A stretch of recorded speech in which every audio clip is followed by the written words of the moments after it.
For those of you who have a mobile phone in your hands right now, maybe you can just wave it a little bit here. Can you wave your mobile phones? Okay, here's a quick question for you. What is the memory capacity of your phone? How many GBs is it? 56? 256? Okay, 256 GB. Anyone else? 512 GB. And is there anyone who forgot what your phone GB capacity is? It happens, don't worry about it. Now, it's incredible. Our pocket phones and the computers that we use today, we have hundreds and thousands of gigabytes of storage capacity. Now, my question to you is, what is the storage capacity of your brain? What is the storage capacity of the human brain? Now, I'm sure you'll all agree with me if I say that your brain has an incredible capacity to store information. You agree with that? Thank you, absolutely. Now, in terms of gigabytes, your human brain has an estimated 2.5 million gigabytes of storage capacity. Impressive, yeah? Now, the question is, how come we have such vast 2.5 million gigabytes of information storage capacity, but we are still very, very forgetful? Why is that happening? So you'll find out the answer for that in today's presentation. Now, just before we go, I want to show you something really cool, something really interesting, something which probably will show you the power of the human brain when you train it. So for this, I request the participation of any 5 people who is willing to come down to the stage here. So what you need to do is very simple. Please come here and write a 6-digit number on the flip chart. Now, I will be behind the flip chart, so I'll not be knowing what numbers are being written. Yeah, go ahead, please. Thank you.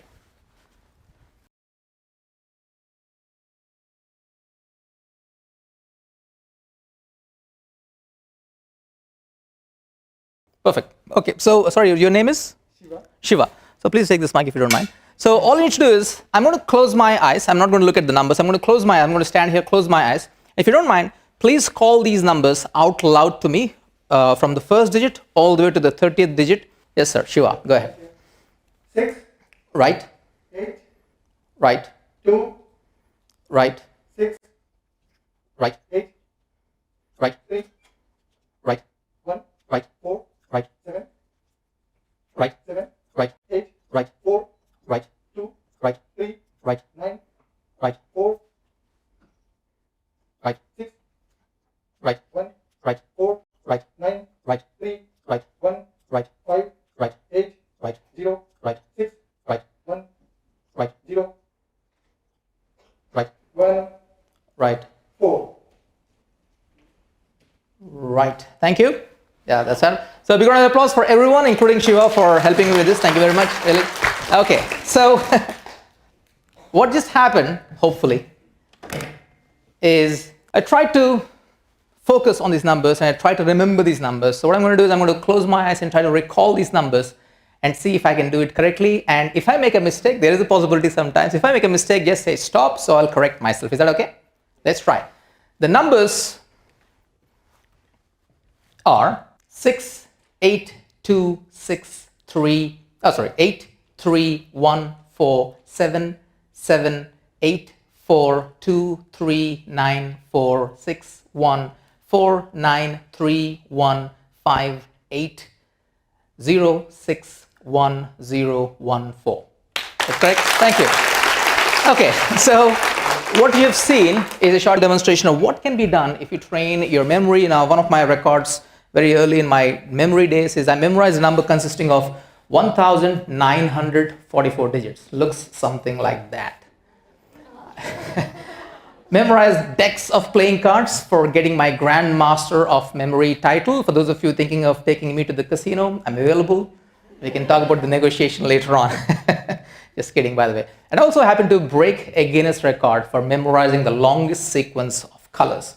Now, when I share all these stories and my achievements, when people see this thing, the first thing that occurs to their mind is maybe I was born with this ability. Now, I've been living in Singapore for the last 16 years, but I was born and brought up in India in a place called Hyderabad in down south. Now, in Hyderabad, many years ago, there was telephone numbers which is only 5 digits long. And I used to struggle memorizing even a 5-digit numbers, and fast forward that to today. Today, I can confidently say I can remember anything I want in a surprisingly short period of time with amazing levels of retention. Now, the interesting thing is, you can do the same thing too. And that's exactly what I'm going to talk about today. If you want to skyrocket your ability to remember, retain, and recall information like you never did before, you need to inculcate the 4 habits. If your memory is great already, it means that you are without knowledge using these 4 habits. If your memory is not great, it's time now for you to inculcate these habits, because these habits will totally change the game for you. Not only they will improve your memory and learning, but also they have the power to transform your life. And that's what we'll be talking about. So what are the 4 habits? Number 1 is the habit of attention. And this is one of my favorite words. I'll be talking about a lot in this segment and most of the speeches that I do, because it's one of the important things in today's world. That's number 1. Number 2 is comprehension, the habit of comprehension. Number 3, the habit of recall. And number 4, the habit of application. Whatever I remember in my life, I've used all these 4 habits, and I highly encourage you to use these 4 habits as well. So let's first talk about the very first habit, the habit of attention. Now, see, we are living in the world of rapid change, a lot of distractions, interruptions, and that's the reason why attention plays a very, very important role. Now, I'm going to tell you a simple thing that happened many years ago.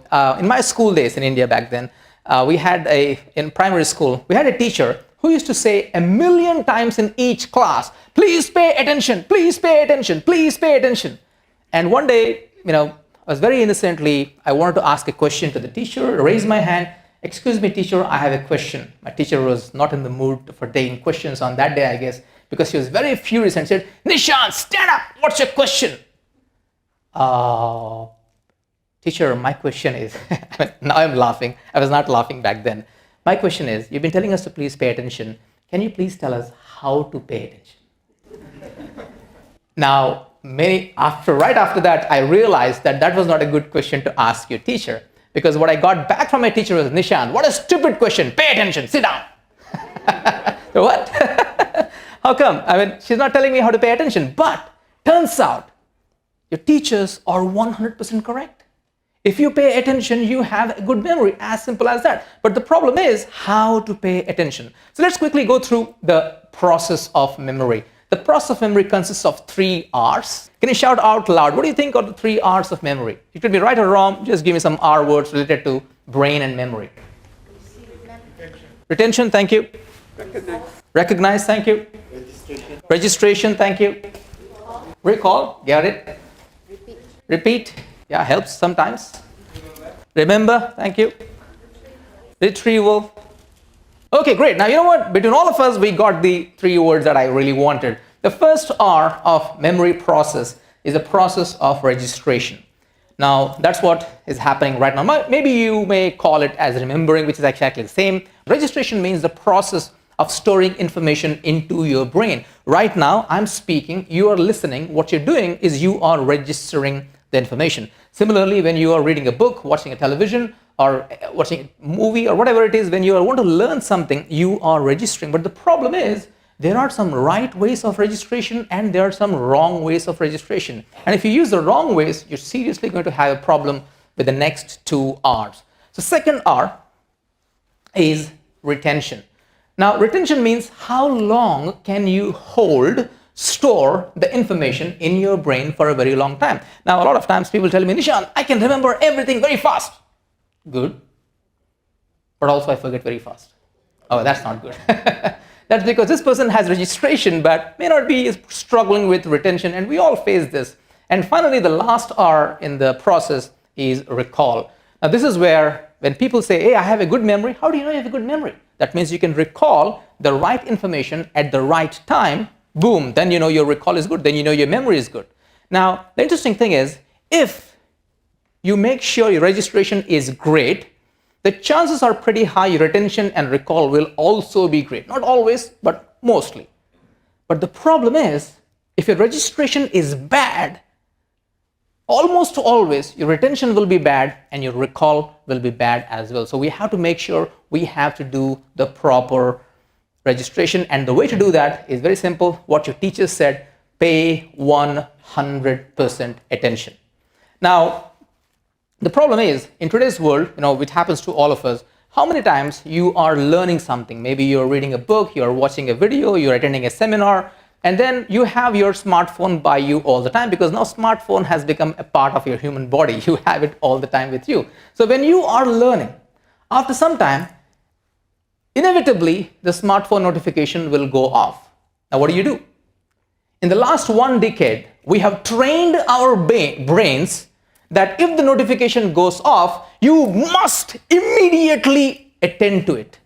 Not 2 minutes later, not 1 minute later, you must attend to it. It's as if you don't attend to the notification monster is going to pop up, grab you by the neck and ask you, how dare you ignore me?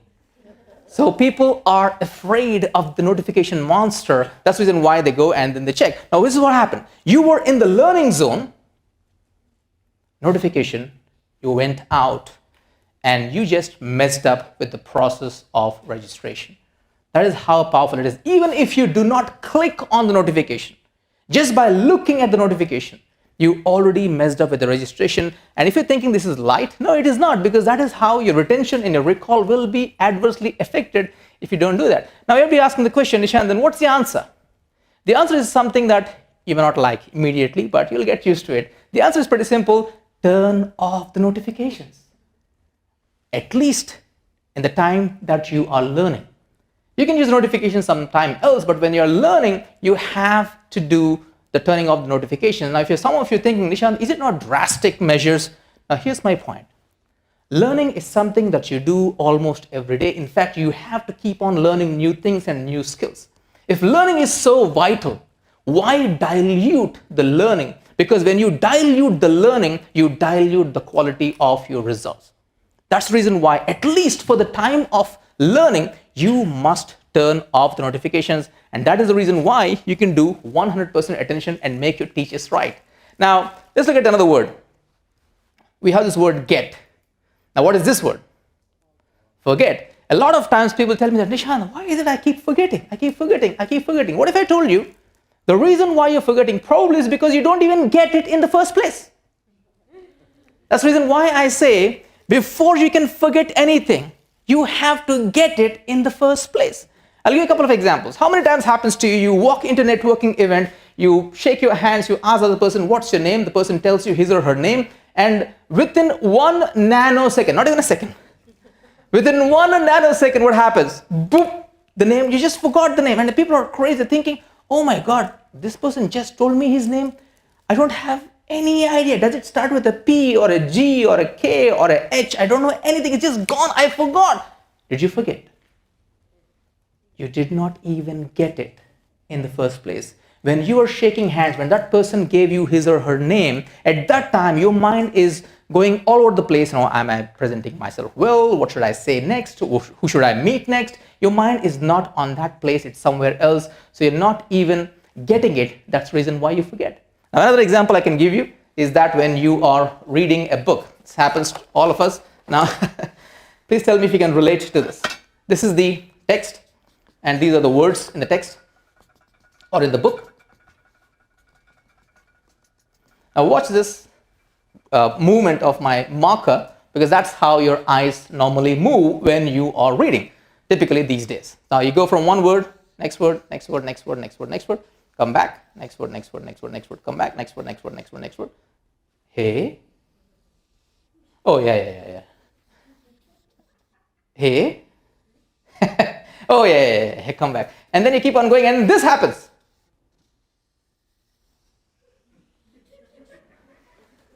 You can relate to that, I guess. Now, what is that? I've seen many people, after opening the book and start reading, after 5 or 10 minutes, they are in this position. The book is open, the eyes are open, the mouth is also open.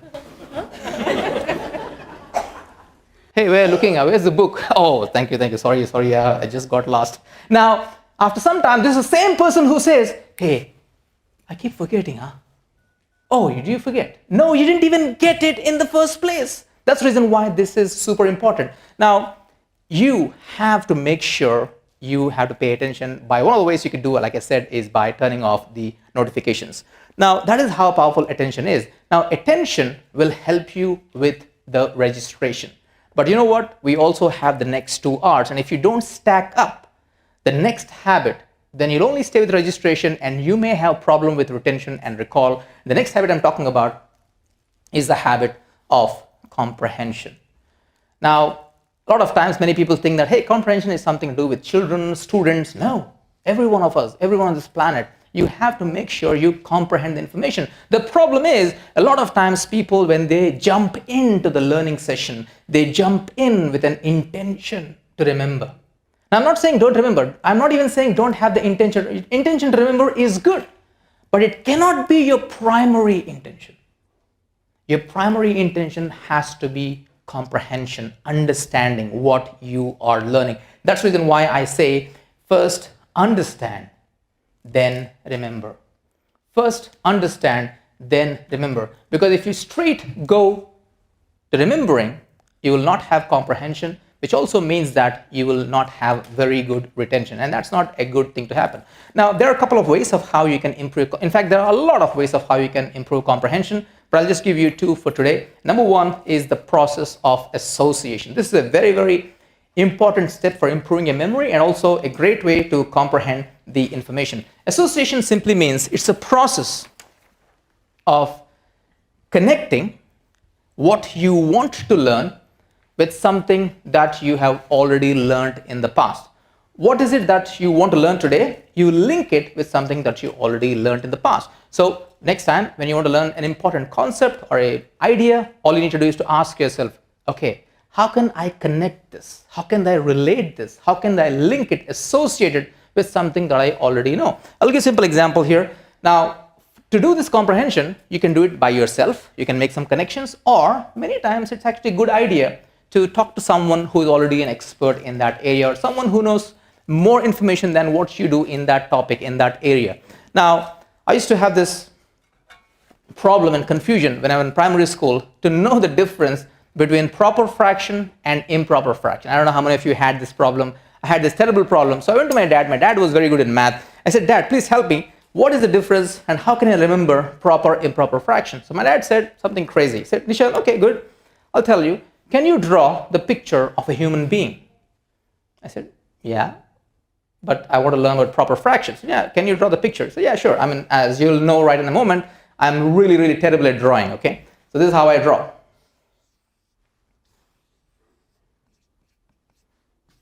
Something like this. So I said, that's a human being. And my dad looked at it and said, great, that is a proper fraction. I said, what? He took the pen back and he drew a line like that and said, a proper fraction looks like a proper human being with a small head and a big body. Example, 2 upon 3, 17 upon, 55. So the head is small, the body is big, boom, that is the proper fraction. And then he took the pen back from me and then he drew something like this.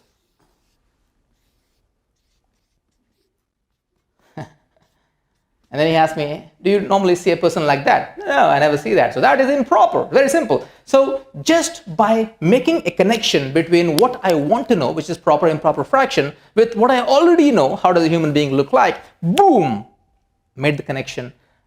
Several decades later, I absolutely have no confusion, no problem understanding the difference between proper and improper fraction. That is how powerful association is. And also, this helps you with comprehension. That's the first way you can do it. And the second way is also very powerful to improve your comprehension, and that is the checkpoint technique. This is what I call as a checkpoint. Now, what is a checkpoint? A checkpoint is a predetermined spot or a place in a book or in a video that you decide that, okay, this is one checkpoint. For example, if you're reading a book, your checkpoint could be every section. Or checkpoint could be every 3 pages. Checkpoint could be every chapter. It's up to you. You can decide what a checkpoint is. Let's say you're going through an online course. Maybe you're going through one of my online courses, and your checkpoint could be after every video is a checkpoint. Now, what you need to do is very simple. When you reach your predetermined checkpoint, pause and ask yourself, okay, what are the 3 to 5 ideas that I have learned, the main ideas I have learned in the last checkpoint? And next important thing, it's very important, can I rephrase it in my own words? First point, what are the first 3 to 5 key ideas in the last checkpoint? and can I rephrase it in my own words? If you can rephrase something in your own words, it usually means that your comprehension is really high on that. So that is how powerful registration is. That is how powerful the comprehension is. And comprehension can be done either by association or checkpoint. As you can see here, the attention helps you with registration. Comprehension will help you with the retention. Now, of course, the next thing is the recall, and you already know what the next habit. It's exactly called as the recall. Now, here's some quick questions for you. Please answer as the best as you can. Question number 1, if you want to be a better swimmer, what do? Swim more. Thank you. If you want to be a better badminton player, what do? Play badminton more. Thank you. If you want to be a better public speaker, what do? Speak more. If you want to have a better memory, what do? Memorize more. No. I mean, of course you can. Of course, it's no harm actually. You can memorize more, but if you want to improve your capacity to memorize information, you do not remember more. You recall more. A person who recalls more, a person who tests himself or herself is the person who is going to retain information for a long time. A typical way in people learn is learn, relearn, remember more. Is that okay? But maybe, but you can easily get tired and sometimes you struggle way too much to get the results you want in your life. So what you need to do is you learn, test yourself. And that is how you can really solidify your learning. So if you want to train your memory, the person who recalls more is the person who actually sharpens his or her memory capacity. That's the reason why I say do not end your learning sessions without a recall session. Do not end your learning sessions without a recall session. So what's a recall session again? It's simply testing yourself. For example, there's many ways you can recall. Number 1 is you can do a self-test. After the segment, after the book, after the video, after the seminar, after reading an article, close the book or close your eyes and mentally recall, okay, what are the key things I've learned from this? And that process actually will train your brain, train your memory. That's what you could do, self-test. An even better way is to actually recall it to another human being. In other words, teach. How many of you heard this thing before? The best way to learn something is to teach it. You heard that before? Why do they say that? Because before I can teach it, I have to first learn it. I have to comprehend it. And only then I will be able to teach others. So you can do self-test or you can teach it to others. It's up to you how you want to do that. The important thing is to recall, bring out the information from your memory. Now, as you've seen here, attention helps you with registration. Comprehension will help you with retention, and recalling will actually help you with recall. Now, if you want to go to the 4th R, you need the next habit. Now, what is the 4th R? We only have talked about 3 R's. Now, the 4th R has not much to do about brain and memory, but it has to do more about our life because the 4th R is results. If you want to improve results in your life, you need to have the 4th habit. And the 4th habit, probably one of the most important habits you can think of to transform your life, is application. I remember a time when I was very young that I used to wait. I had to wait 1 full week to watch cartoon. I mean, for those of you who are old enough, you can relate to that. You had to wait 1 full week to watch a cartoon episode of 30 minutes. And I cannot choose what they're going to show. I don't know, it's going to be Tom and Jerry, Mickey Mouse, or Donald Duck. I don't know. I just have to turn on the TV on that day, and whatever is shown, boom, I have to see that. That was many, many years ago. But fast forward it to today, not only I can watch any cartoon I want any number of times, but also I can learn anything I want just by the click of a button. If I want to learn something new, I can turn on the television. I can go to YouTube, for example, or I can fire up the podcast app. The problem is not about information availability. The problem is too much of information, and that leads to something which is very dangerous, and that is input addiction. A lot of times people are in the learning mode. They have trained themselves to be info junkies. You know why? Because learning is easy. Input is easy. All you need to do is to turn on the television, type some letters on the computer, boom, you are in the learning. Or buy a book, open a Kindle, boom, you're learning it. You're in the input zone. It's very easy. applying what you have learned. That is what output is. And that is not easy. It takes time, it takes effort, it takes commitment, it takes dedication. That's the reason many people do not do the output. And you've heard this thing before, use it or lose it.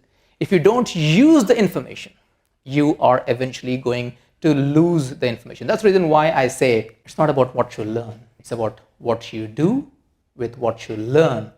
That makes a difference. And that's the reason what you should aspire to be. You need to not only to go through the attention and the comprehension, but also take some time for recall and also do the application. Now, if you don't do that, what happens is you will do shallow learning. Shallow learning means you think you are learning, but actually it's very shallow, it's not deep. What we want is deep learning. How do you get deep learning? Deep learning happens when you pay 100% attention. Deep learning happens when you take the time to comprehend what you're learning. Deep learning happens when you take the time and effort to recall the key ideas that you have learned. And deep learning happens when you take what you learn and put it in application in your life. And that is how you get the fourth R. That is how you get the results, because lifelong learning will get you the skills, but lifelong application will get you the results. Lifelong learning is good, no problem about it. You need to be learning information on a regular basis. But what is more awesome than lifelong learning is lifelong application. So there we have it, the 4 habits: attention, comprehension, recall, and application. As we come to the close of this presentation, I want to tell you something very important. If you're not being able to do one or more of these habits, you know what? Many times it's not exactly your fault. It's because we all have gone through our schooling system for 10, 12, 15, 18, some people even do longer. Now, well-intentioned teachers, well-intentioned schools, they do not teach you these skills. They do not teach you these habits. Quick question for you, or quick questions for you. Did you ever attend a school where they taught you how to pay attention? Did you ever attend a school where they made sure that you comprehended really deeply and fully?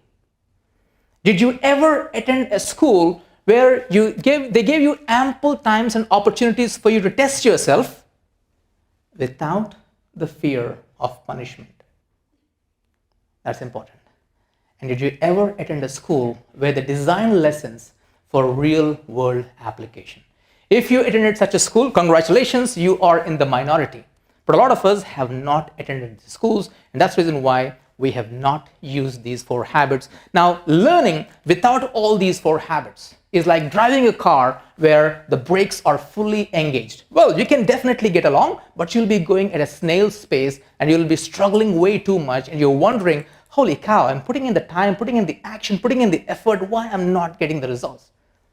The moment you bring in all these 4 habits, now not only you disengage the brakes, but also you're filling the car with high-grade fuel, and you overhaul the engine, and even the slightest effort on the accelerator, boom, just keep moving forward. So if you use these 4 habits will help you to go from shallow learning to deep learning. These 4 habits are the bridge between your goals and your reality. And these 4 habits can 10x or more your powers of memory and learning. Thank you very much.